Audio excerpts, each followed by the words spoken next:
ఆధునిక భారతదేశ చరిత్ర, మోడర్న్ హిస్టరీ. ఇందులో ఇది ఫస్ట్ పార్ట్. ఇన్ కేస్ మీకు హిస్టరీ రిలేటెడ్ వీడియోస్ కావాలనుకుంటే మన ఛానల్ ప్లేలిస్ట్ని ఒకసారి రెఫర్ చేయండి. Okay, will start with modern history. First part, ఆధునిక భారతదేశ చరిత్ర.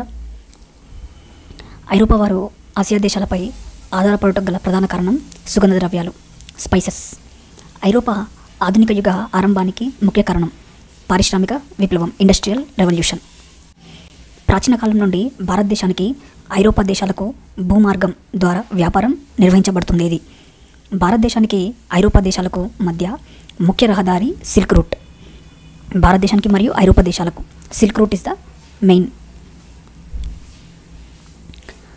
చివరి క్రూసేడ్ యుద్ధంలో తురుష్కులు టర్కీలోని కాన్స్టాంటినోపుల్ నగరంను క్రీస్తుపూర్వం 1453లో టర్కీ రాజు 2వ మహమ్మద్ బైజంటైన్ చక్రవర్తి ఇతనిని ఓడించి ఆక్రమించి ఐరోపా, ఆసియా ఖండాల మధ్య గల భూమార్గాన్ని మూసివేశారు. యూరోపియన్ వర్తకులు ఎవ్వరూ భారతదేశం లేదా తూర్పు ఆసియా దేశాలతో వర్తకం చేయకూడదని ఆంక్షలు విధించారు. దీనితో యూరోపియన్లు భారతదేశంతో నేరుగా సముద్ర మార్గాన్ని కనుగొనుటకు నిర్ణయించారు. ఇది ఒకసారి చూసుకోండి, మళ్ళొకసారి ఆన్సర్ రైటింగ్స్లో ఉపయోగపడుతుంది. మళ్ళొకసారి చూద్దాం దీన్ని. చివరి క్రూసేడ్ యుద్ధంలో తురుష్కులు టర్కీలోని కాన్స్టాంటినోపుల్ నగరంను 2వ మహమ్మద్, ఇతను టర్కీ రాజు, క్రీస్తుపూర్వం 1453లో టర్కీ రాజు 2వ మహమ్మద్ ఆక్రమించి ఐరోపా, ఆసియా ఖండాల మధ్య గల భూమార్గాన్ని మూసివేశాడు. యూరోపియన్ వర్తకులు ఎవ్వరూ భారతదేశం లేదా తూర్పు ఆసియా దేశాలతో వర్తకం చేయకూడదని ఆంక్షలు విధించాడు. దీనితో యూరోపియన్లు భారతదేశంతో నేరుగా సముద్ర మార్గాన్ని కనుగొనటకు నిర్ణయించారు. క్రైస్తవులు, ముస్లింలకు మధ్య జరిగిన మత యుద్ధాలను క్రూసేడ్లు అంటారు. క్రూసేడ్స్ అంటే క్రైస్తవులకు మరియు ముస్లింలకు మధ్య జరిగిన మత యుద్ధాలు. భారతదేశానికి సముద్ర మార్గాన్ని కనిపెట్టిన మొట్టమొదటి ఐరోపా వారు పోర్చుగీస్ వారు. పోర్చుగల్ రాజు ఇన్ఫాంటే హెన్రీ మొదటగా యూరోప్లో నౌకాయానాన్ని ప్రోత్సహించాడు. యూరోప్లో నౌకాయానాన్ని ప్రోత్సహించింది ఇన్ఫాంటే హెన్రీ. హెన్రీ పోర్చుగల్ రాజధాని లిస్బన్లో ఒక నౌకా కళాశాలను ఏర్పాటు చేశాడు. హెన్రీకి ది నేవిగేటర్ అనే బిరుదు కలదు. క్రీస్తుపూర్వం 1483లో ఇండియాకు రావాలని బయలుదేరిన మొదటి పోర్చుగీస్ వ్యక్తి బార్తిలోమియా డయాజ్. ఇతను ఆఫ్రికా దక్షిణ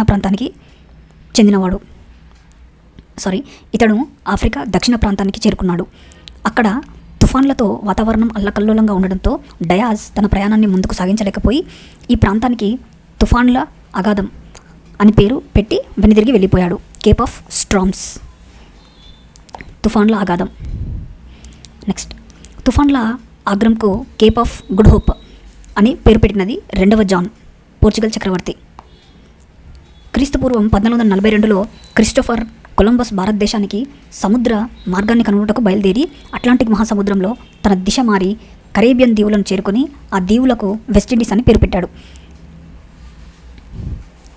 క్రిస్టోఫర్ కొలంబస్ అనే వ్యక్తి భారతదేశానికి మార్గం కనుగొనడానికి స్టార్ట్ అవుతాడు. బట్ సముద్ర మార్గంలో మధ్యలో తన దిశను మార్చుకున్నాడు. అది మ్యాగ్నెటిక్ కంపాస్ నిడిల్. దీనికి స్టోరీ ఉంటుంది. మ్యాగ్నెటిక్ కంపాస్ నిడిల్ సరిగా వర్క్ అవ్వదు ఆ టైంకి. అది వేరే డైరెక్షన్ చూపిస్తుంది. ఆ డైరెక్షన్లో వెళ్ళగా క్రిస్టోఫర్ కొలంబస్కు కరేబియన్ దీవులకు చేరుతాడు. ఈ దీవులకే వెస్టిండీస్ అని పేరు పెడతాడు. రైట్. నెక్స్ట్, కొలంబస్ భారతదేశానికి బదులు అమెరికాను కనిపెట్టాడు. కొలంబస్ ఉపయోగించిన ముఖ్య నౌక శాంతా మారియా. నెక్స్ట్, వాస్కో డ గామా భారతదేశంకు సముద్ర మార్గంను కనుగొనుటకై పోర్చుగల్ రాజధాని లిస్బన్ నుండి బయలుదేరి కేప్ ఆఫ్ గుడ్ హోప్స్ చేరుకుని అక్కడ అబ్దుల్ మజీద్, ఇతను గుజరాతీ నావికుడు, అబ్దుల్ మజీద్ సహాయంతో 1498 మే 17న క్యాలికట్కి చేరుకున్నాడు. క్యాలికట్ రాజు జమోరిన్ వాస్కో డి గామాకు స్వాగతం పలికి కావలసిన వస్తువులను బహుమతిగా ఇచ్చి యూరప్కు పంపించాడు. ఈ వస్తువులను తమ దేశంలో అమ్మగా 60 రెట్ల లాభం లభించింది. వాస్కో డి గామాతో 64 మంది నావికులు, 3 నౌకలు వచ్చాయి. వాస్కో డి గామా రెండవసారి భారతదేశానికి 1502 అక్టోబర్లో తన సోదరుడైన ఎస్టవో డా గామాతో క్యాలికట్ వచ్చాడు. ఇతను 1524 డిసెంబర్ 24న కొచ్చిలో మలేరియా వ్యాధితో మరణించాడు. ఇతనికి కొచ్చిలోని సెయింట్ ఫ్రాన్సిస్ యాంథనీస్ చర్చ్ వద్ద సమాధి చేశారు. 1539లో ఈ సమాధిని లిస్బన్కు మార్చారు. ఐరోపా వాసుల రాక. ఫస్ట్ భారతదేశానికి పోర్చుగీస్ వారు వస్తారు, తర్వాత డచ్ వారు, తర్వాత బ్రిటిష్ వారు, తర్వాత ఫ్రెంచ్ వారు. ఓకే, దీన్ని ఈజీగా గుర్తుపెట్టుకోవడానికి భారతదేశానికి ఎవరెవరు అడ్వెంట్ ఆఫ్ యూరోపియన్స్ భారతదేశానికి ఎవరు ముందు వచ్చారు, ఎవరు తర్వాత వచ్చారు అన్న దానికి PDBF ఇది గుర్తుపెట్టుకోండి. PDF గుర్తుపెట్టుకున్న తర్వాతకి B ఒకటి గుర్తుపెట్టుకోండి, అందులో మధ్యలో ఈజీగా ఉంటుంది. ఒకసారి నేను చెప్తాను. ఫస్ట్ PDF అన్న, Fకి ఫ్రెంచ్, Pకి పోర్చుగీస్, Dకి డచ్, ఈ మధ్యలో బ్లాంక్ లీవ్ చేసిన కదా ఇది బ్రిటిష్, రైట్. PDF డాక్యుమెంట్ ఉంటుంది కదా, ఆ PDF, రైట్. నెక్స్ట్ ఓకే, మళ్ళీ ఆంధ్రదేశానికి వేరే ఫార్మాట్లో వచ్చారు వీళ్ళు. అంటే యూరోపియన్స్లోనే ఆంధ్రదేశానికి ఫస్ట్ డచ్ వారు వస్తారు, తర్వాత బ్రిటిష్ వారు, తర్వాత ఫ్రెంచ్ వారు, లాస్ట్కి పోర్చుగీస్ వారు. ఇక్కడ ఒకటి రిటర్న్, భారతదేశానికి పోర్చుగీస్ వారు ముందు వస్తారు, బట్ ఆంధ్రదేశానికి మాత్రం పోర్చుగీస్ వారు చివరిని వస్తారు అందరు యూరోపియన్స్లో కంపేర్ చేస్తే, right. Next okay, next Portuguese 1498. భారతదేశానికి వచ్చిన మొదటి ఐరోపా వారు పోర్చుగీస్ వారు. వాస్కో డ గామా 1498 మే 17న క్యాలికట్ చేరుకున్నాడు. ఆ కాలం నాటి క్యాలికట్ రాజు జమోరిన్. ఇతని అసలు పేరు రాజుమను విక్రమవర్మన్. ఇతని బిరుదు సముద్రిక. ఆ కాలం నాటి ఢిల్లీ సుల్తాన్ సికిందర్ లోడి, అప్పటి విజయనగర రాజు ఇమ్మాడి నరసింహరాయలు. భారతదేశంలో పోర్చుగీస్ వారి యొక్క మొదటి వ్యాపార స్థావరం క్యాలికట్. ఇది ఇంపార్టెంట్. చెప్పా కదా ఇందాక, భారతదేశం ఫస్ట్ వచ్చింది పోర్చుగీస్ వారు. వీళ్ళు సెటప్ చేసిన ఫస్ట్ ఫ్యాక్టరీ, దట్ ఈస్ వ్యాపార స్థావరం ఎక్కడంటే క్యాలికట్. నెక్స్ట్ పోర్చుగీస్ వారి ప్రధాన వ్యాపార స్థావరం కొచ్చిన్. మొదట స్థాపించింది క్యాలికట్లో, బట్ ప్రధాన వ్యాపార స్థావరం కొచ్చిన్. పోర్చుగీస్ వారు పశ్చిమ తీర ప్రాంతంపై ఎక్కువగా దృష్టి కేంద్రీకరించారు. పశ్చిమ తీరంలో పోర్చుగీస్ వారు వర్తక స్థావరాలు కొచ్చిన్, కన్ననూర్, గోవా, డయ్యూ, చెలియాం. ఇది ఇండియా సదరన్ మ్యాప్ అయితే వీళ్ళు కాన్సన్ట్రేట్ చేసింది మొత్తం ఈ వెస్ట్ పార్ట్, మొత్తం పశ్చిమ తీరాన్ని, రైట్. ఇక్కడ కొచ్చిన్, తర్వాత కన్ననూర్, గోవా, డయ్యూ, డమన్ అండ్ డయ్యూలు ఉంటుంది, ఆ Diu, next Chaliyam, next Daman, right. బెంగాల్లో పోర్చుగీల్ వ్యాపార స్థావరాలు Hooghly, port Piqueno, Satgaon, port little Chittagong, port grand. బెంగాల్లో కాన్సన్ట్రేట్ చేసినవి సద్గాం, చిటగాం, హుగ్లీ. పోర్చుగల్ వారి ఇతర స్థావరాలు బొంబాయి, సాల్సెట్, బెసిన్, ఈ బెసిన్ మహారాష్ట్రలోది, డయ్యూ అండ్ డమన్ గుజరాత్లో. ఆంధ్రదేశంలో వీరి మొదటి వ్యాపార స్థావరం మచిలీపట్నం. ఇది ఇంపార్టెంట్ బిట్. ఆంధ్రదేశంలో పోర్చుగీస్ వారి యొక్క మొదటి వ్యాపార స్థావరం మచిలీపట్నం 1670లో. ఆంధ్రదేశానికి చివరిగా వచ్చిన ఐరోపా వారు పోర్చుగీస్ వారు. వీరు ఆంధ్రదేశంలో క్రీస్తుపూర్వం 1670లో అబ్దుల్లా కుతుబ్ షా అనుమతితో మచిలీపట్నంలో తమ మొదటి వర్తక స్థావరాన్ని స్థాపించారు. అబ్దుల్లా కుతుబ్ షా పర్మిషన్ తోటి. నెక్స్ట్ భారతదేశానికి వర్తకం కోసం మొదటగా వచ్చి చివరగా వెళ్ళిన ఐరోపా వారు పోర్చుగీస్ వారు. నెక్స్ట్ ఈ పోర్చుగీస్ గవర్నర్ల గురించి డీటెయిల్గా ఫస్ట్ ఫ్రాన్సిస్ డి అల్మెడా 1604 నుంచి 1609 వరకు. పోర్చుగీస్ వారి మొట్టమొదటి గవర్నర్ ఫ్రాన్సిస్ డి అల్మెడా. ఇతను నీటి విధానం, బ్లూ వాటర్ పాలసీని ప్రవేశపెట్టాడు. ఇది ఇంపార్టెంట్. బ్లూ వాటర్ పాలసీది ఎవరిది అని అంటే ఫ్రాన్సిస్ డి అల్మెడా. ఇతను కొచ్చిన్ కోటను బలోపేతం చేయడంతో పాటు కన్ననూరు వద్ద కోటను నిర్మించాడు. నెక్స్ట్ అల్బుకర్క్ రెండవ పోర్చుగీస్ గవర్నర్ అల్బుకర్క్. ఇతను పోర్చుగల్ గవర్నర్లలో కల్లా గొప్పవాడు. భారతదేశంలో పోర్చుగల్ సామ్రాజ్య నిర్మాత అల్బుకర్క్. బీజాపూర్ సుల్తాన్ యూసుఫ్ ఆదిల్ షాను శ్రీకృష్ణదేవరాయల సహాయంతో 1510లో ఓడించి గోవాను ఆక్రమించాడు. ఫలితంగా 1510 నుంచి పోర్చుగీస్ వారికి గోవా అధికారిక స్థావరమైంది. ఇతను భారతీయ స్త్రీలను వివాహమాడాలని పోర్చుగల్ యువకులకు ప్రోత్సహించాడు. పోర్చుగీస్ యువకులను ప్రోత్సహించాడు. అల్మెడా ప్రవేశపెట్టిన నీటి విధానాన్ని, బ్లూ వాటర్ పాలసీని ఆల్బుకర్క్ రద్దు చేశాడు. 1515లో అర్మజ్ రేవు పట్టణాన్ని ఆక్రమించాడు. అర్మజ్ అనే రేవు పట్టణాన్ని 1515లో ఆల్బుకర్క్ ఆక్రమిస్తాడు. ఇతను విజయనగరానికి మేలు రకం గుర్రాలను సరఫరా చేశాడు. నెక్స్ట్ నినోడి కున్హా. ఇతను గుజరాతీ రాజైన బహదూర్ షాను అరేబియా సముద్రంలో ముంచి చంపి డయ్యూ డమన్ ప్రాంతాలను ఆక్రమించాడు. ఇతను తన రాజధానిని 1530లో కొచ్చిన్ నుండి గోవాకు మార్చాడు. రాజధానిని మార్చినది Nino da Cunha. Next Martin Alfonso de Souza. ఇతను భారతదేశంలో చివరి పోర్చుగీస్ గవర్నర్.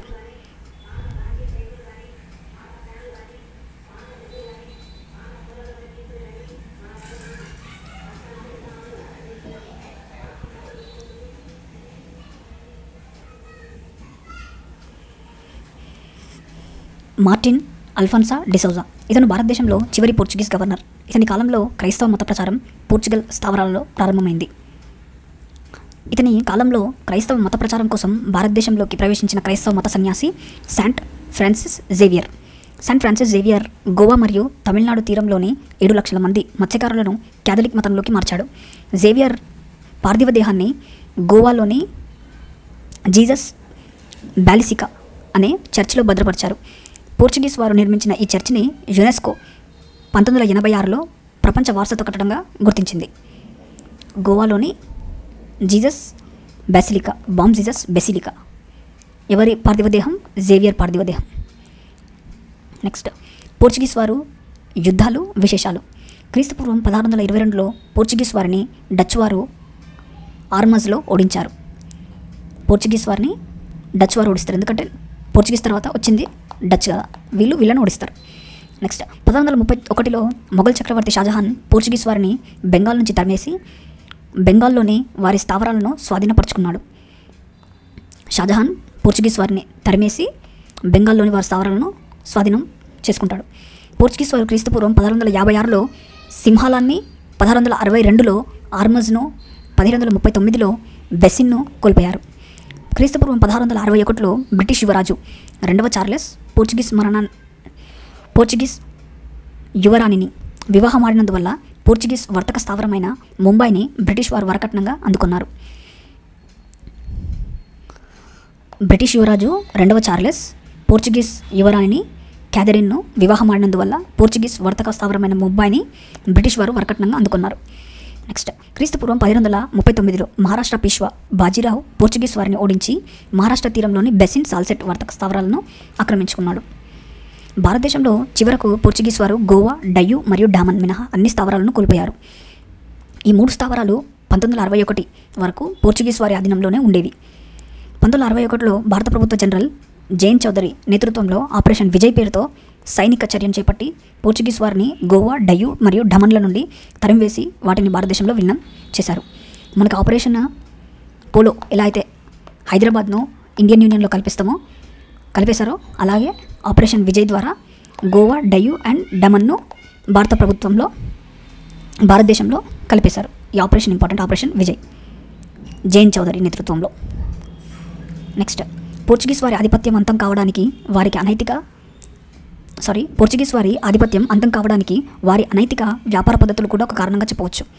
వీరి ఫిరంగులు అనబడే సముద్రపు దొంగలతో చేతులు కలిపి వ్యాపార నౌకలను కొల్లగొట్టారు. ఫిరంగీలు అనబడే సముద్రపు దొంగలతో ఈ పోర్చుగీస్ వారి చేతులు కలిపి వ్యాపార నౌకలను కొల్లగొట్టేవారు. నెక్స్ట్, పోర్చుగీస్ వారు మొదటి అచ్చు యంత్రాన్ని, ప్రింటింగ్ ప్రెస్ను గోవాలో ఏర్పాటు చేశారు. అచ్చు యంత్రంపై అచ్చు అయిన మొదటి గ్రంథం బైబిల్. పోర్చుగీస్ వారు భారత్లో ప్రవేశపెట్టిన పంటలు పొగాకు, మిరప, మొక్కజొన్న, బంగాళదుంప.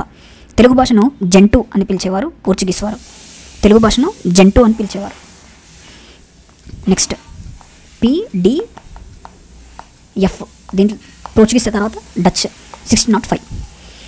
ఇప్పుడు పోర్చుగీస్ వారి తర్వాత వర్తకం కోసం భారతదేశానికి వచ్చిన వారు డచ్ వారు. వీరిని హాలాండ్ లేదా నెదర్లాండ్ దేశీయులని పిలుస్తారు. 1602లో Dutch united east India company తూర్పు దేశాలలో వ్యాపారం చేయటకు ప్రారంభించారు. దీని స్థాపకుడు జేవి ఓల్డెన్ బెర్న్వెల్డ్. ఈ కంపెనీ అసలు పేరు VOC. డచ్ వారు భారతదేశంలో తమ మొదటి వ్యాపార కేంద్రాన్ని మచిలీపట్నంలో 1605లో స్థాపించారు. మచిలీపట్నంలో వీరు స్థావరాన్ని ఏర్పాటు చేసుకోవడానికి అనుమతిచ్చిన రాజు మహమ్మద్ కులీ కుతుబ్ షా దీనిని వన్డే హ్యాగన్ ఏర్పాటు చేశారు. ఆంధ్రదేశంలోకి వ్యాపారం కోసం మొదటగా వచ్చినది డచ్ వారు. క్రీస్తుపూర్వం 1610లో పులికెట్లో వర్తక స్థావరాన్ని స్థాపించారు. ఇది వీరి 2వ వర్తక స్థావరం. మచిలీపట్నం తర్వాత 2వ వర్తక స్థావరం పులికెట్లో వర్తక స్థావరాన్ని ఏర్పాటు చేసుకోవడానికి అనుమతి ఇచ్చిన రాజు 2వ వెంకటపతి రాయలు. పులికెట్లో వ్యాపార స్థావరాన్ని ఏర్పాటు చేసినది వాండే రెడ్. క్రీస్తుపూర్వం 1689 వరకు భారతదేశంలోని డచ్ వారి స్థావరాలన్నిటికీ పులికెట్ ప్రధాన కేంద్రంగా ఉంది. తర్వాత దీన్ని 1690లో నాగపట్నంకు మార్చారు. డచ్ వారు 1616లో సూరత్, 1641లో భీమునిపట్నం, 1653లో బెంగాల్ చిన్సురా, 1658లో కాశిం బజార్, బలాసోర్, వెంగుర్లా వీటన్నిటి ప్లేస్లలో వర్తక వ్యాపార కేంద్రాలను స్థాపించారు. ఇక్కడ నోట్ పాయింట్, క్రీస్తుపూర్వం 1616లో డచ్ వారు తమ వర్తక స్థావరాన్ని సూరత్ జహాంగీర్ అనుమతితో స్థాపించారు. సూరత్లో జహాంగీర్ అనుమతితో డచ్ వారు ఇంకో వర్తక స్థావరాన్ని ఏర్పాటు చేశారు. రైట్, సూరత్లో. నెక్స్ట్ డచ్ వారి కోటలు: fort Geldria Pulicat Andhra Pradesh, fort David Tamil Nadu, fort Gustavus Bengal. మన తెలంగాణ టీఎస్పీఎస్సీకి అయితే ఇవి మ్యాచింగ్స్లో అడిగే ఛాన్సెస్ ఉంటాయి. గెల్డ్రియా ఫోర్ట్ ఎక్కడుందంటే Andhra Pradesh, fort David Tamil Nadu, next fort Gustavus Bengal, fort David Tamil Nadu. వీరు ఎక్కువగా సుగంధ ద్రవ్యాలు లభించే తూర్పు ఇండియా దీవులైన సుమత్రా, జావా, మలయ దీవులపై తమ దృష్టిని కేంద్రీకరించారు. డచ్ వారు కేంద్రీకరించిన ప్రదేశాలు ఎక్కువగా సుమత్రా, జావా అండ్ మలయ, ఇవన్నీ ఐలాండ్స్. డచ్ వారి ప్రధాన వర్తకం సురేకారం, తుపాకీ మందు. ఇండోనేషియాను కనుగొన్న అనంతరం డచ్ వారి వ్యాపార దృష్టి ఇండోనేషియాపై పడింది. డచ్ వారికి బ్రిటిష్ వారికి మధ్య ఇండోనేషియాలోనే అంబయానా ద్వీపం వద్ద క్రీస్తుపూర్వం 1623లో ఘర్షణలు జరిగాయి. వీటిని అంబయానా హత్యాకాండలు అంటారు. ఈ హత్యాకాండలో ఆంగ్లేయులను, జపాన్ వ్యాపారులను ఊచకూతకోశారు. ఇండోనేషియాలో వీరి ప్రధాన వర్తక స్థావరం బటావియా. డచ్ వారి వర్తకానికి మరొక పేరు బటావియన్ వర్తకం. తెలుగువారు డచ్ వారిని ఓలందులు అని పిలిచేవారు. మేరీమాతను ఓలందమ్మ అని పేరుతో పూజించే సాంప్రదాయాన్ని పశ్చిమ గోదావరి జిల్లా నర్సాపురంలో డచ్ వారు ప్రవేశపెట్టారు. 1559లో రాబర్ట్ క్లైవ్ బెంగాల్లోని చించురా బదేరా యుద్ధంలో డచ్ వారిని ఓడించాడు. రాబర్ట్ క్లైవ్ డచ్ వారిని ఏ యుద్ధంలో ఓడించాడంటే బ్యాటిల్ ఆఫ్ చించురా బదేరా యుద్ధం.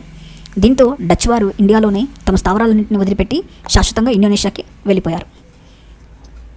ఇక్కడితో ఫస్ట్ పార్ట్ కంప్లీట్ అయిపోయింది. నెక్స్ట్ వీడియో ఆధునిక భారతదేశ చరిత్ర పార్ట్ 2 తోటి మీ ముందుకు వస్తాను. ఇన్ కేస్ మీకు వీడియో నచ్చుంటే లైక్ చేయండి. మీ ఫ్రెండ్ సర్కిల్స్లో ఎవరైనా గ్రూప్స్కి ప్రిపేర్ అయ్యే వాళ్ళు ఉంటే వాళ్ళకి మన వీడియోని షేర్ చేయండి. Thank you.